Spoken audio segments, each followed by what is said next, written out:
Welcome back to my new session that I'm gonna create for this season, which I call the debate room. I can see it's not centered, but it doesn't matter. I'm gonna be debating or creating debates or just sharing thoughts of things that I see in the grid and that I think maybe perhaps should be changed, and bits and that. So let's go with the first episode of this new section called the debate room. So for me, number one, and I think this is the most clear thing that should be debated. Should Ferrari establish a number one driver, a first driver, however you want to call it? Ferrari, as you can see in the picture, has two main drivers, Charles Leclerc and Carlos Sainz. If you see how the season went last year, you can see that Leclerc was clearly faster than Carlos Sainz. And if you check also 2021, you will also see that Leclerc was the faster driver. It was kind of equal, but still, Leclerc was faster than Carlos Sainz. Leclerc had two DNFs. I think I have the statistics here, but anyway, let's go from 2021, last season, right? 22 races, Leclerc won 3, Carlos Sainz 1, pole positions 9-3, fastest lap 3-2, podiums 11-9, DNFs 3 and 6, points 308 and 246.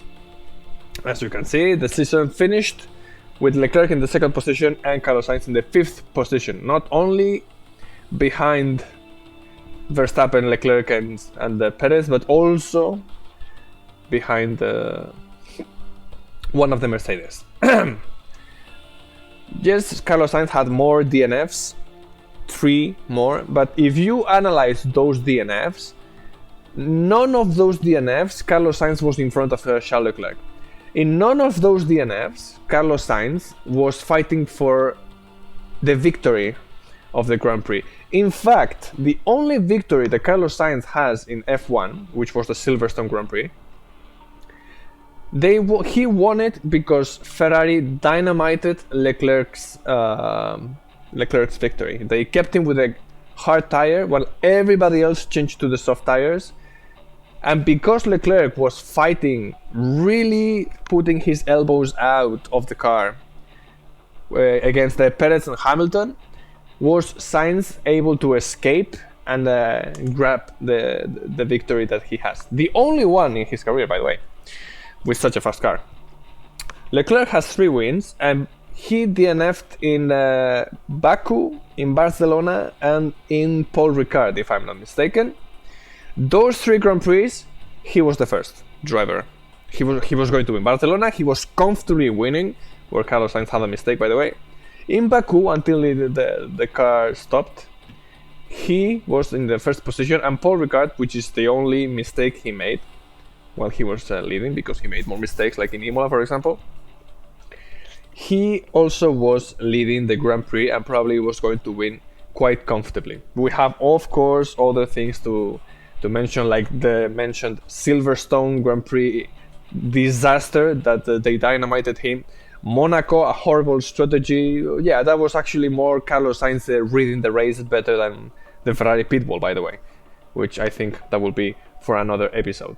And you can also see Hungary, right, where he was leading, and they put him the hard tire, which was clearly not working for anybody, and they put it there. Of course, probably Verstappen was going to be, but still, he could have done a podium. Another race where Carlos Sainz was in front of Charles Leclerc, by the way.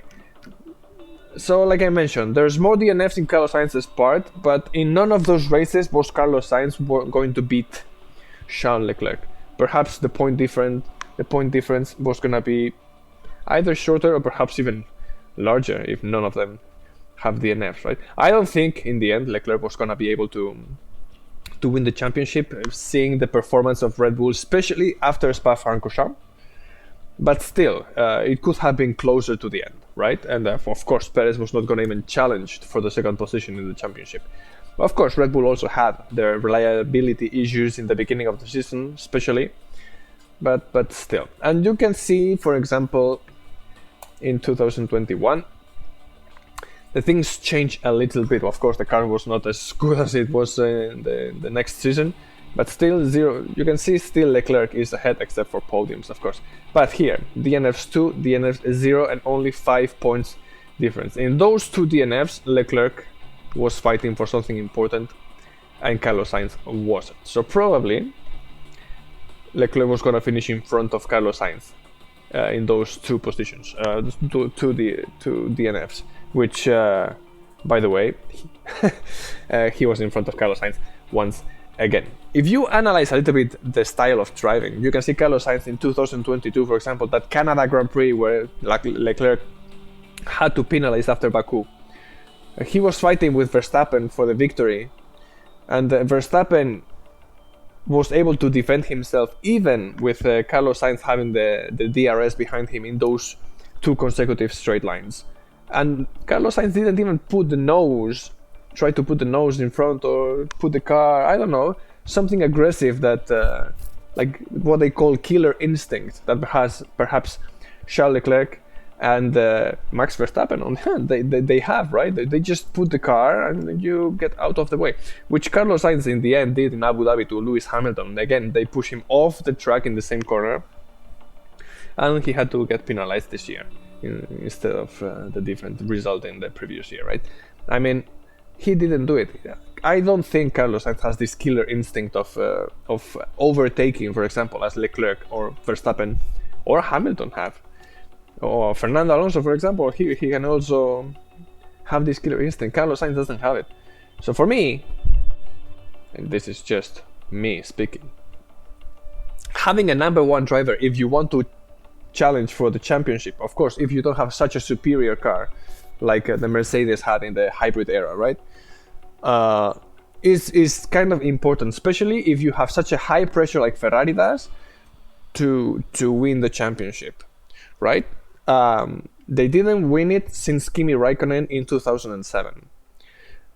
Leclerc, in theory, should be their number 1 driver, let's say, to try to challenge for that championship.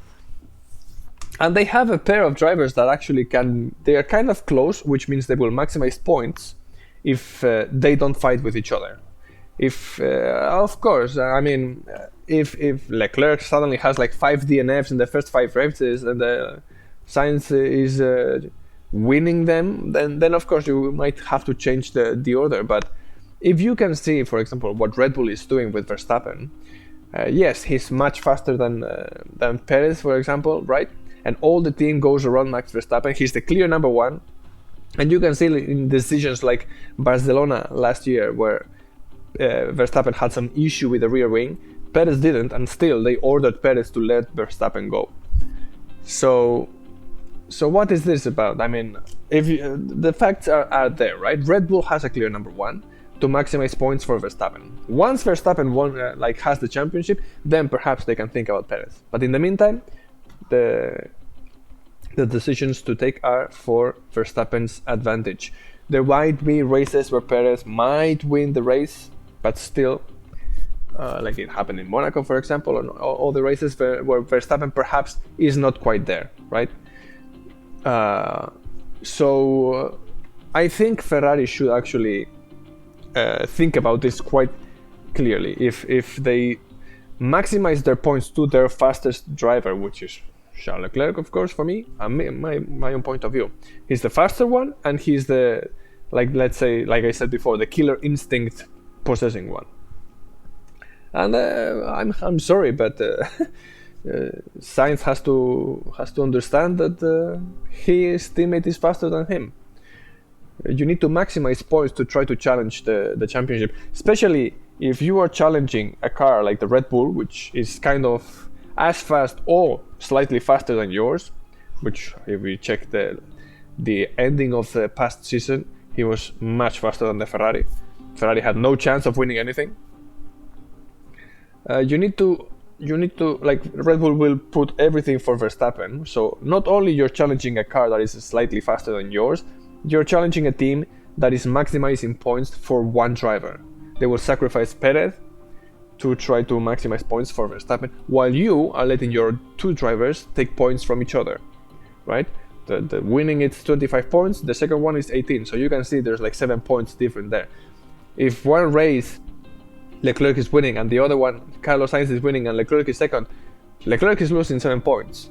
If it's a kind of close battle, and of course if Leclerc is not fighting with somebody for the second position, then of course maybe you will not sacrifice. But if it's a safe result, you need to maximize points, mate. Right? And if you check the recent years, of course you can analyze the Red Bull situation or the Mercedes situation, where they had a clear one driver. You see Bottas and Hamilton, they were kind of Mercedes will come saying that there was no number one driver, but of course then you will see how they were sacrificing Bottas to try to maximize points for Hamilton when Hamilton was battling with Verstappen, right? I mean, it's kind of clear. I will not say about the Rosberg Hamilton thing, because that car was like 1 second faster than anybody else. So then of course you will let the drivers battle with each other, right? You can check the Red Bull before that, where Sebastian Vettel was the number one driver. And the first year, perhaps they were not expecting Mark Webber to be as fast as Vettel, but then you can see that the following years, Vettel was the unquestionable number one driver, and Red Bull was pointing in that direction. You can see the Brown GP before, where in the end, as things got closer, they were kind of benefiting Button a little bit because he was ahead in the championship, right? You can see again McLaren with Hamilton and Kovalainen. You can see Ferrari with Raikkonen and Massa. You can see, Renault. You can see Ferrari with Schumacher. Mostly, if you check the history, the teams usually have a number one driver. And of course, if you have a much faster car, then you can see like Senna Prost, for example, where the team let them battle. Also because they had a very superior car and nobody else was challenging the championship to them, right? So I think having a clear number one driver, especially in the situation of Ferrari, again, with almost 15 years not winning a championship, it's quite important for them to try to challenge the championship to Red Bull by prioritizing and maximizing the points to their number one driver, which in this case is Charles Leclerc, in my point of view. Let me know what you think, and let's see what happens in the championship this year. Frederic Vasseur, which is a very good friend with Charles Leclerc, unlike Mattia Binotto. Mattia Binotto was an engineer for engines that was promoted to team principal, like is happening with Andrea Stella, for example, or James Vowles for Williams. Frederic Vasseur is actually a team principal that he created a team in F2 and lower categories, and was promoted to Alfa Romeo due to his amazing work. So he is more like a team principal, has a vision of a team principal. Let's see how he manages the pressure of Ferrari and this championship handling of the two drivers against Red Bull and Verstappen. So stay tuned, and I will make more episodes about this. I should analyze the preseason, but anyway, I think you can also see that in any news. So maybe when the preseason testings are finished, we can gather all the information and check what happened, what curiosities the teams bought when they put the final version of the car. Not the final version, but almost, right? On track, and discuss a little bit more before the championship begins. Stay tuned. If you have any comments, please leave in the box, and stay tuned for the next episode.